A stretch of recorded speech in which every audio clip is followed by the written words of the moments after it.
Hi everyone and welcome to CCTV. I'm your host, Conrad Angel Corral.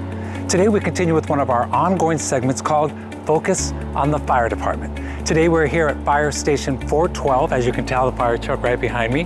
We're going to be meeting with some of our top fire officials to talk about a new grant that they received. We're also going to watch some firefighters and paramedics go through some training, and maybe, just maybe, I'll go on a ride along. This is Focus on the Fire Department.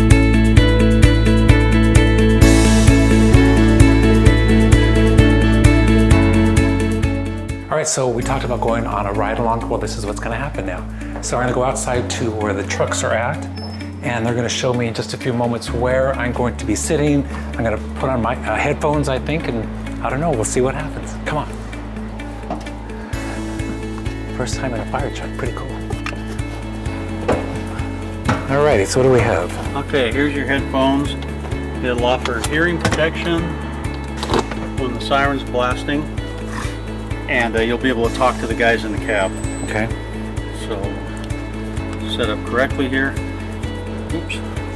All right. The hard band goes to the back, the soft one goes over the top of your head, and the boom mic goes out front. To the right side? Okay. Go ahead and position that. You adjust it with the Velcro on the top if that's not correct. That feels good. Okay, take the boom mic and put it about an inch away from the front of your lips. Higher. Higher. Right there. All right. That'll cut out the wind noise. So when you talk, everybody in here can hear you. All right. So you don't need to push any buttons or anything. And of course I want to put on my safety belt also, right? Your seat belt will go on, yes. And the buzzer will activate if any seat belts are not connected, so you technically can't even drive out of here. Your volume on your headset is at the bottom here, your left hand. Okay. Okay. So you'll be able to hear the radio traffic, you'll be able to hear what the captain and the engineer are saying. All right. If you speak, they'll hear you. The captain has a button he can push to talk to dispatch. You won't be able to do anything like that, so don't worry about stepping on any of his radio traffic. Okay, I have my microphone on. I think I'm ready to go. I know that my speaker's over here. Let's see what happens. Just the same. Everybody puts on their headphones. Everyone gets a safety belt. Copy, it's 1039. Reporters, your response.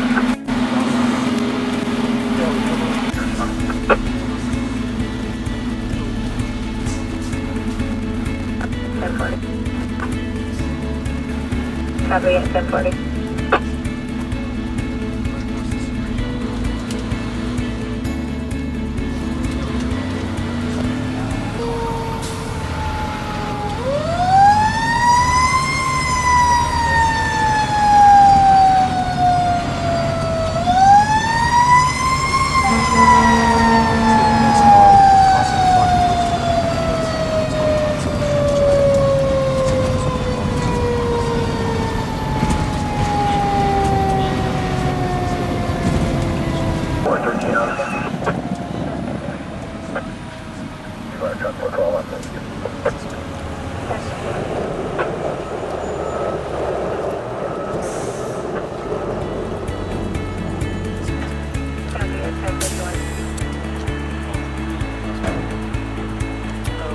This call came in as a possible broken hip. We got the truck company here with their 3 firemen, the medic unit here with their 2. So at this point we're going to go in and evaluate the patient, and if in fact they are injured, then we'll be packaging them up and transporting them to the hospital. People are going to ask why a fire engine comes on medical calls like this. Well, until very recently we had 2 people on the medic unit and 2 on the fire engine. In this case for the truck company, and that gives you 4 people on scene to be able to deal with the patient. As Conrad here saw, there's a minimum of 3 pieces of equipment that come off that rig every time, sometimes 4 and 5 pieces, and then you've got the gurney that comes off the medic unit. On this house, you've got some elevation, possibly some stairs. All of that involves multiple people carrying that gurney, and if you have made patient contact and you only have 2 guys on the medic unit, 1 guy can't run back and forth to the medic unit and get all the gear. So we always start our medical aids at this level and then step them down as we go. The truck company will be available as soon as possible. but right now you've got a couple of guys in there dealing with the patient. If you had a serious call, difficulty breathing call, some type of cardiac call, a trauma call, which just could be multiple patients or multiple rescuers to lift the patient, to move them around, any type of full arrest or difficulty breathing call, you've got multiple jobs that need to be taking place, and all of these guys are trained as paramedics, so they can all handle different aspects of that. Well, that's Gives a much better level of care to the patient. I think that's an interesting point, because I think many of our viewers would think that, like I thought, that you're either a paramedic or you're a firefighter, but no, you're cross-trained in both of them. These guys are cross-trained. There's only a few of us old school guys that are still EMTs. Everybody else has moved up and is trained as a paramedic. So you're going to have 4 to 5 paramedics on scene, and all of them can do all of those jobs. All right. Now, I was inside the truck and I was sitting in one of the seats. So obviously there's a driver, and then there's a person on the right side who is doing the Captain. Is the captain, okay. Each engine company has a captain, and then the engineer is the driver and pump operator. And this truck company, since January, has had a fireman on it. That was part of the city's upgrading. I think the last time we were here, we were talking about this was one of the things that had happened. You were able to get additional fire folks so you could put another person on the truck. So all 3 shifts run a firefighter, 3rd seat on the truck. And now that we have these 6 safer firefighters that were brought on, once they get done with their academy, then they'll be riding on the engine companies. And so, safer, what does that stand for, safer? I think it's staffing, adequate, fire, emergency. Response. Does that sound right? That would work. That would work fine with me. That works for both of us, I think. And so this happened because we have a new grant that you guys have a new grant that came forward that brought on this. Is that correct? This is the 3rd time around that we have applied for that SAFER grant, and we were able to get it this time. We are one of 25 cities in California that were allocated this.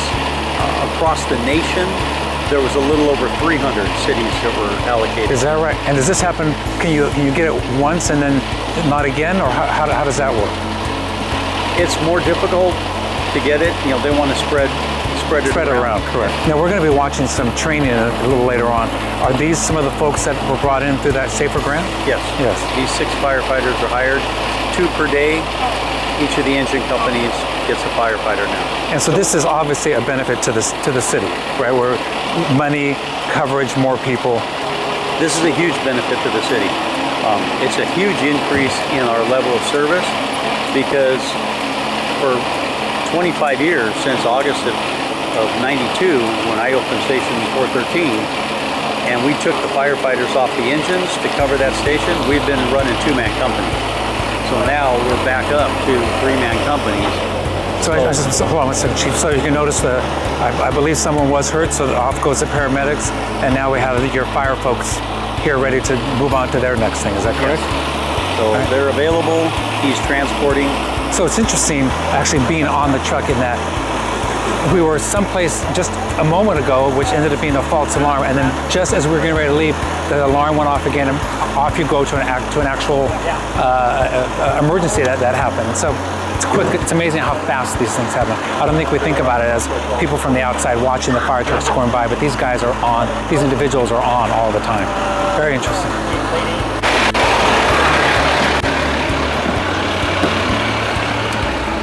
Chief, thank you for letting us drive along here today. It was very, very exciting. I think I've learned a lot. I'm sure our viewers have learned a lot. I think it's really important that our folks know that when we're driving, when you hear that that siren going down the street, get out of the way so that you guys can do your thing, right? And so far, I think today we noticed that everyone does their pretty clean runs today. Yes, very nice. You didn't have to go into oncoming traffic very often. I can tell you, just coming to the stop sign or to a stoplight and knowing that 4-way traffic is coming, my heart was a little pounding, because it's the first time for me, and I'm wondering, is everybody going to stop? And luckily they do. Approach stoplights and stop signs with the ability to stop. So you can't blast through them. Yeah, I noticed that no one is just going right through them. They were actually approaching. We're approaching them slowly. I think one of the many things I learned today riding along is I'm amazed at how high you see when you're in the truck. And it's easy to see how you cannot see what's going on below you. Yes. Right. And small little zippy cars would hide right below there. Right. Which is what I drive. Yeah. So this has been Focus on the Fire Department. I'm your host, Conrad Angel Corral. We'll see you again.